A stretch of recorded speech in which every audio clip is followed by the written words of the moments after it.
So I have a question for you. Have you ever walked into a room and from the get-go felt small?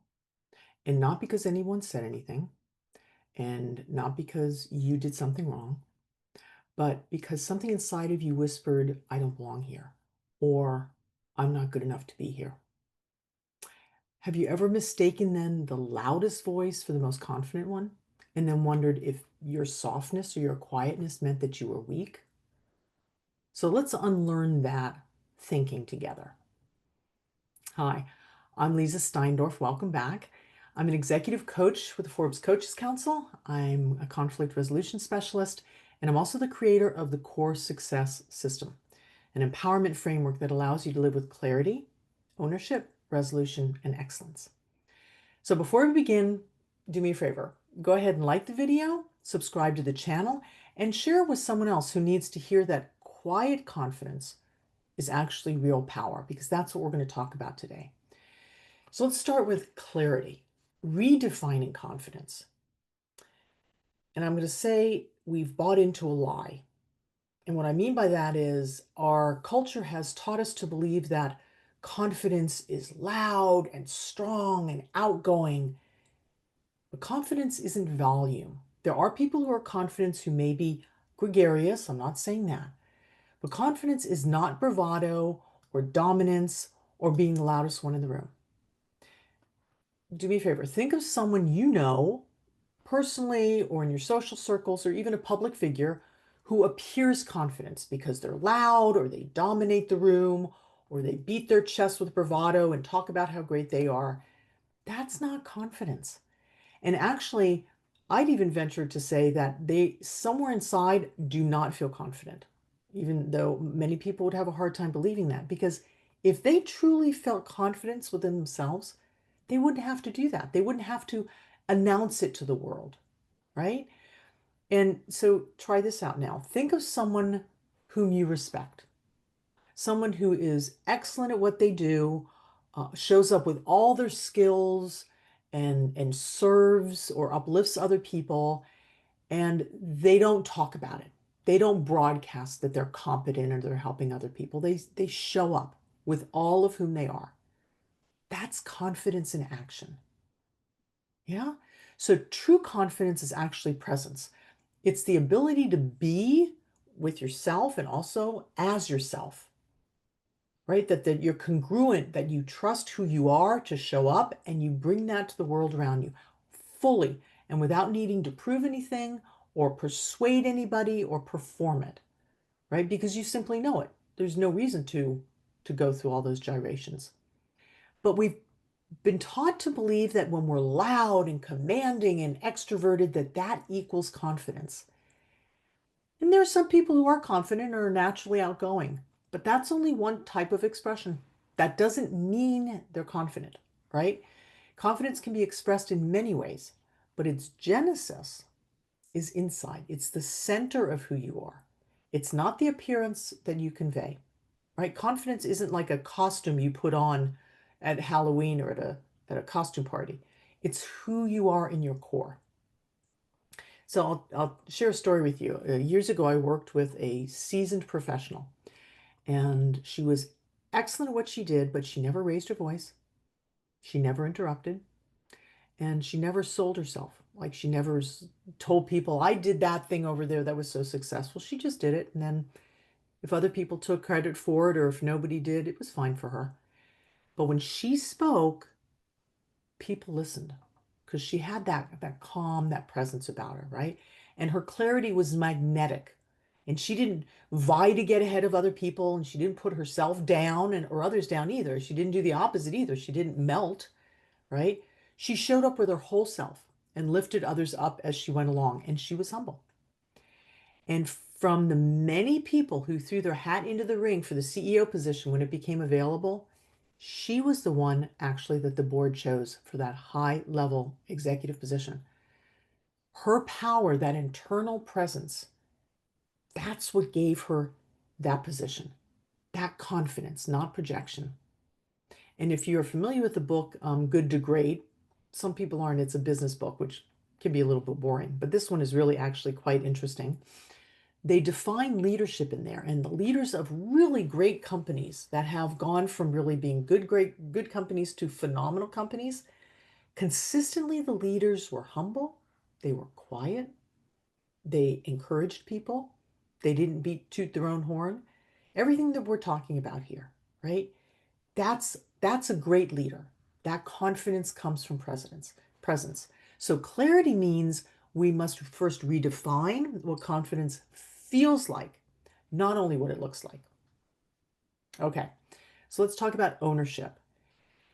And ownership in this regard means believing that you belong without permission.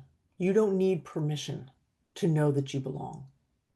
So confidence is not about waiting until you're perfect. It's about actually standing in the truth of who you are right now, even while you're growing and evolving. I'll give you an example again.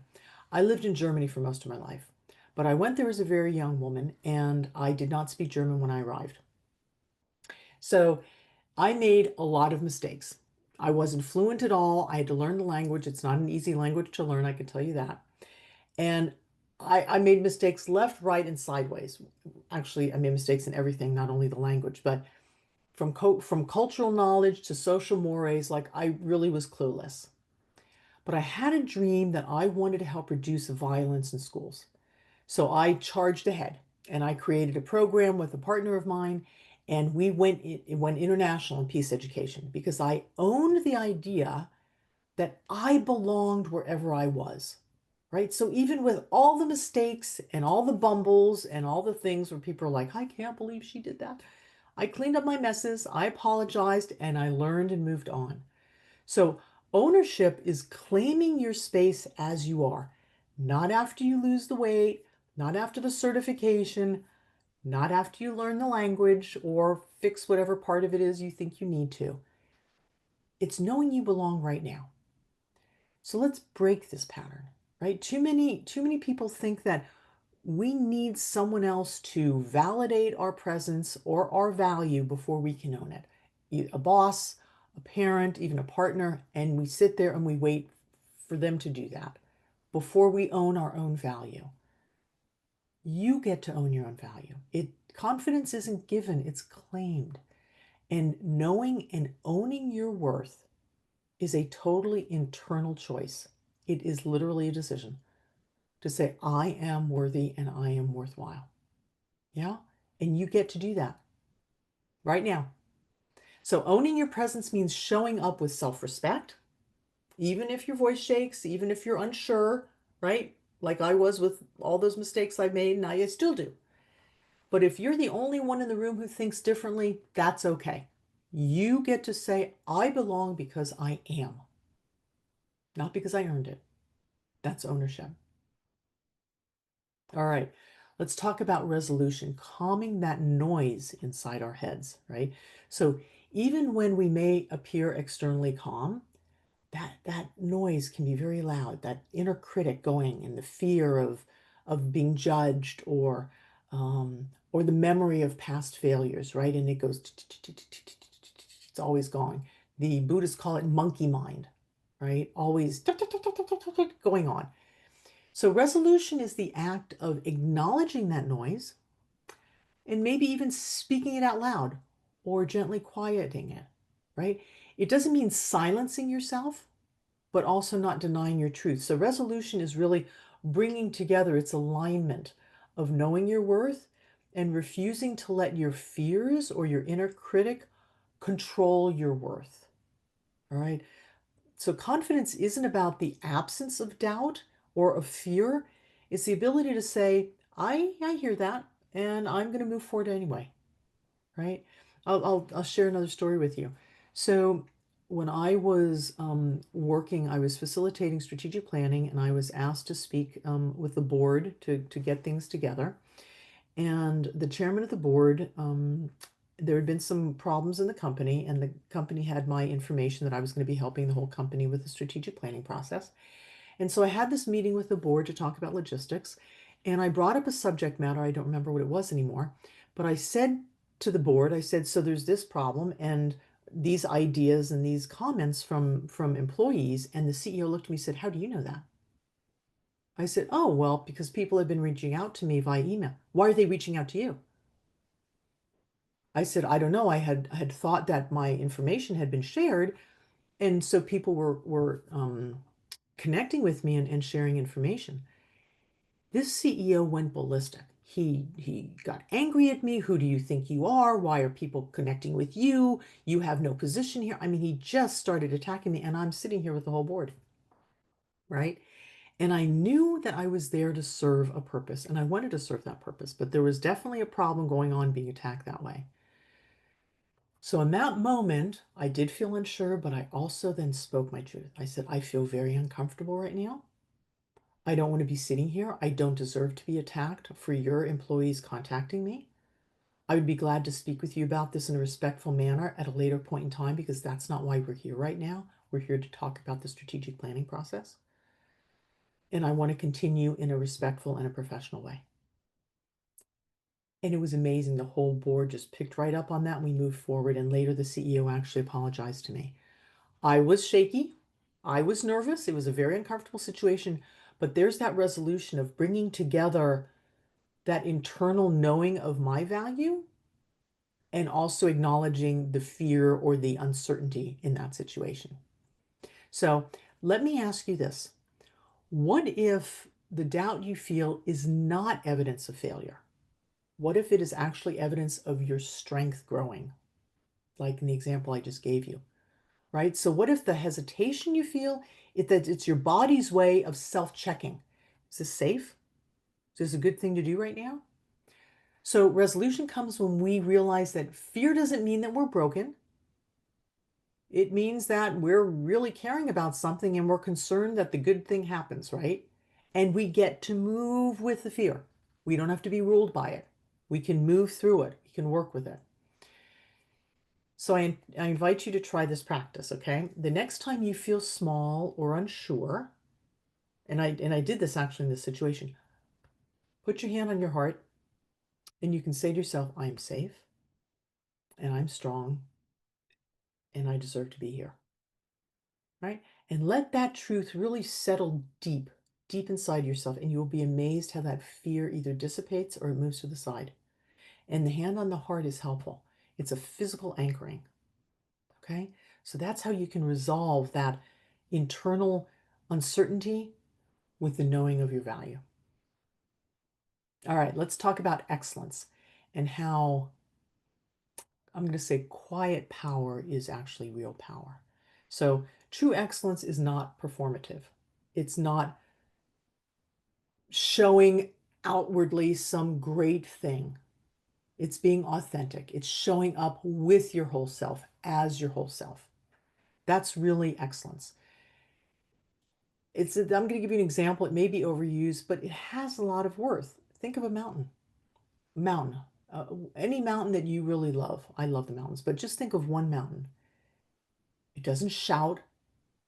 It doesn't need to. Its stillness is its strength, and it certainly has presence, right? So that's really what excellence is like. It's living in alignment with your truth and showing up and not feeling like you need to fulfill somebody else's expectations. Yeah. I had a client once, she was a young woman in STEM, and she was constantly comparing herself to other people. And especially, she had a lot of very loud male colleagues. And this isn't against men, but she was a woman and she really struggled, right? She felt insecure. She felt less than. She had trouble sleeping. She was quiet in meetings. She held back her ideas and she even dreaded going to work, and she loved her work. So at some point through our work, she decided to stop asking for permission to speak and to stop doubting herself because she recognized that that self-doubt was really eating her up. And she stopped stressing whether what she was doing was right and totally stopped viewing herself from judgments that she thought others had about her. She didn't even know if they were true. She just knew her colleagues were loud and dominant, and she just assumed they had judgments about her. So when she began to trust herself and her ideas and honor her process and speak from her values instead of trying to match their energy, something really amazing shifted. She not only became respected, but she herself became unshakable, like in the face of those very different ways of being in the world. And her colleagues started coming to her and asking for her ideas and input and help on projects. So this is what can happen when we stop equating volume or bigness with our own value.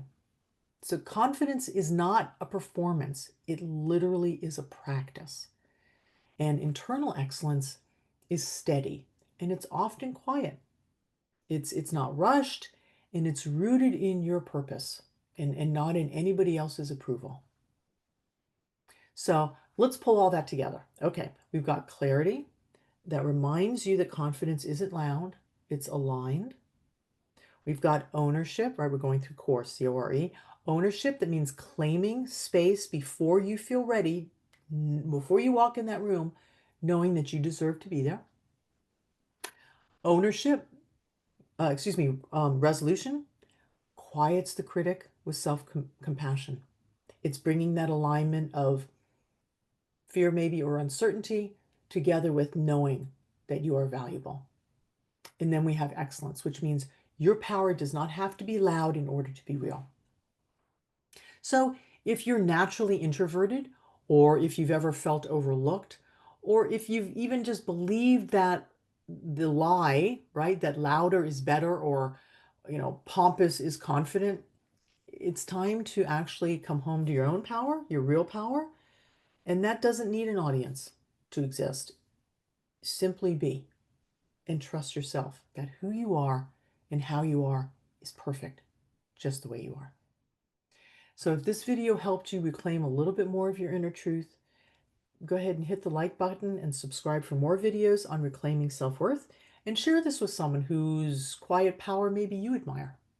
And then we can redefine confidence together. Thank you. Be well.